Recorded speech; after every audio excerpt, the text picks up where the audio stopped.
Oman সুলতানের মানবিক ঘোষণা, প্রবাসী সহ মুক্ত ৩০৫ জন কারাবন্দী।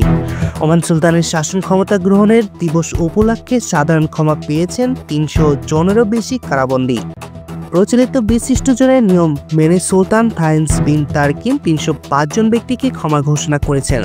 তবে এই তালিকায় নাগরিকদের পাশাপাশি কতজন প্রবাসী আছেন তা জানা যায়নি।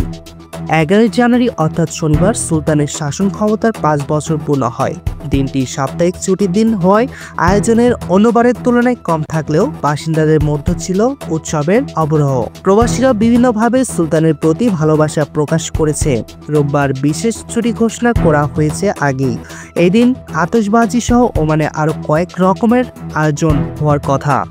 ২০২০ সালে ১১ জানুয়ারি নতুন সুলতান হিসেবে শপথ নেওয়ার পর করোনা মহামারীর বিভিন্ন প্রতিবন্ধকতা সামলে ওমানকে অর্থনৈতিকভাবে শক্তিশালী করতে গুরুত্বপূর্ণ ভূমিকায় আছে আগের সাংস্কৃতিক বিষয়ক মন্ত্রী হাইথাম বিন তারিকের। তিনি ছিলেন প্রায় সুলতান কাবুসের চাচাতো ভাই। ক্যান্সার ও বার্ধক্যজনিত রোগে আক্রান্ত হয়ে মারা যাওয়ার পর কাবুসের যোগ্য উত্তরসূরি হিসেবে হাইথাম বিন তারিক ওমানের নেতৃত্ব দিচ্ছেন।